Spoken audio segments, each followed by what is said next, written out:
We all know the story. A new video game drops, it trends online, everyone is playing it, millions of players logging when it launches, and then complete silence. Within months or sometimes even days or weeks, the player base vanishes, servers get turned off, and the hype it once had is forever gone. So today, we're looking at video games that blew up but died fast. Warner Bros. Came out with this free-to-play platform fighter. It was looking like a legitimate threat to Super Smash Bros. Characters like Shaggy and Batman brought in a ton of people, and the game reached 20 million players in its first month. But then the updates stopped coming, the content dried up, casual players walked away, and by early 2023, the daily player count on Steam plummeted. It actually dropped by 99%. In a bizarre move, the developers pulled the game offline entirely. They took it down for a year to relaunch it. It came back later, but the massive casual hype was long gone. The game now serves as a masterclass in live service gaming. It proves how crucial consistent content delivery really is. Rumbleverse took the Battle Royale craze and traded guns for wrestling moves. It was developed by Iron Galaxy and published by Epic Games. This colorful 40-player brawler launched with high hopes.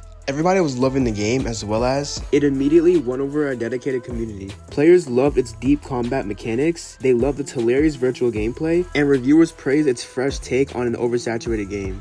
Yet, despite its glowing word of mouth and strong gameplay, it struggled to monetize. It could not maintain a massive audience, and in just 6 months after its launch, Epic Games pulled the plug. It officially shut down in February 2023, which made it one of the shortest-lived live service titles ever released by a major publisher. But anyway, this next game, Knockout City, made dodgeball cool again. Velan Studios released this competitive dodgeball game, and it hit 5 million players instantly. The mechanics were simple to learn, but they were incredibly high skill. Gameplay relied on perfect catches, fakes, and team passing. Epic Games and Electronic Arts initially pushed it hard. However, it launched as a paid game. Switching to free-to-play later created too much friction. In a crowded market, casual players eventually drifted away. They went back to their usual shooters, and the studio self-published the game to save it, but the momentum was already lost. The servers were officially turned off in June 2023, ending a creative and colorful era. BioWare was legendary for single-player RPGs. They created masterpieces like Mass Effect. So when they revealed Anthem, the hype was astronomical. It was a gorgeous flying mech suit looter shooter. It launched to massive initial sales, but players instantly hit a brick wall. The game was ridden with bugs. It severely lacked an endgame, and the loot system was fundamentally broken. Reports later revealed the truth. The game's development was an absolute nightmare of shifting directions. BioWare promised a massive overhaul called Anthem 2.0, and they wanted to fix the core issues. Fans held hope out for 2 long years.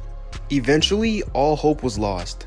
And then, EA officially recanceled the redesign, leaving the game on permanent life support. However, this next game, Battleborn, is the ultimate tragic story of terrible timing. Developed by Gearbox, this was a hero shooter. It blended first-person combat with MOBA lane mechanics. It launched to decent initial interest. Unfortunately for Battleborn, a studio named Blizzard released Overwatch. It came out 3 weeks later, and Overwatch completely dominated the gaming media landscape. It suffocated Battleborn's marketing entirely, and players confused the two games. They ultimately chose the Blizzard juggernaut, and Battleborn went free to play to survive. However, the player count never recovered. The servers were permanently deactivated, and the game is now completely unplayable today. Fall Guys is a unique game on this list. It never shut down, but its peak crashed almost faster than any game in history. Released during global lockdowns, this game with colorful obstacle courses blew up almost overnight. It brought in tens of millions of players, and it completely dominated streaming platforms. With all of this sudden demand, developers couldn't keep up. Cheaters quickly flooded the PC version, and new maps took months to arrive. By the time Epic Games bought the studio and finally made it free to play, the absolute cultural frenzy had completely evaporated. The game never shut down, rather it has a small fan base and a steady player count. Whenever the game went free to play in 2022, it did see a peak, but it was never the same. Babylon's Fall is one of the most high-profile disasters. In recent gaming memory, it was developed by Platinum Games. This studio is legendary, and it was behind action titles like Bayonetta, which gave this game a lot of hype and people had high anticipations. However, when the game released, players were disappointed.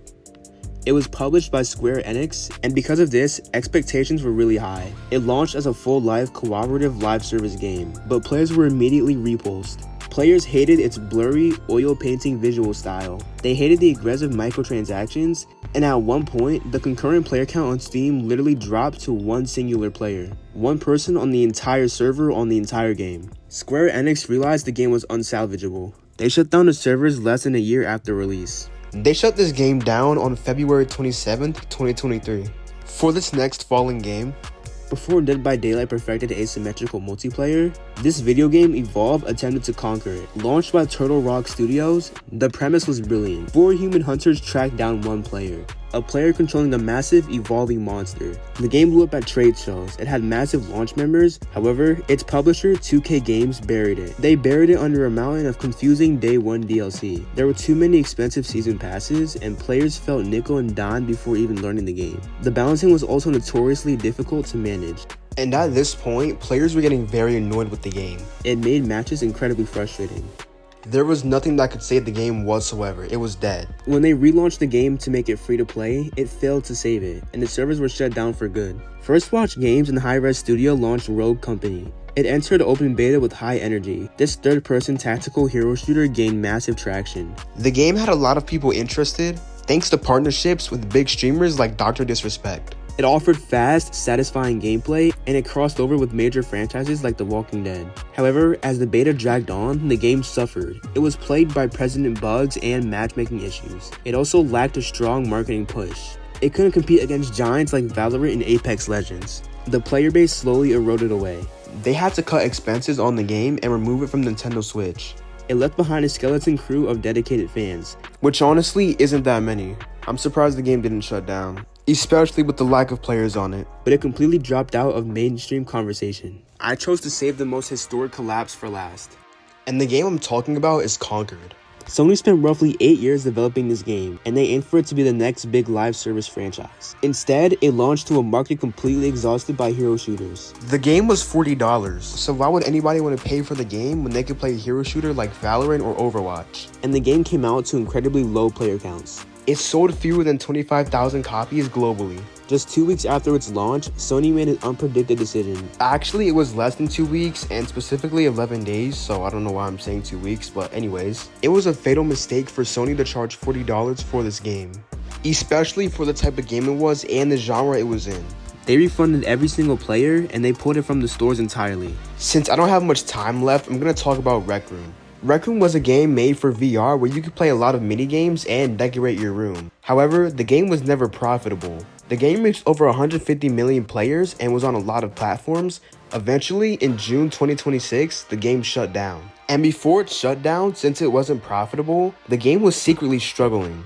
Obviously, since there were so many platforms it was on, like mobile, console, and VR, the game was hard to pay for, especially because despite all the players, the game wasn't making much money. After its hype, the game became very stale, which really hurt the company. The main reason the majority of its games died were due to lack of content, no updates, and a lot more. Sometimes, even video games from big studios might not even be successful. And when a game fails, the company loses a lot of money, and it turns out they wasted a lot of time. And eventually, them having to shut down and being pulled from shelves.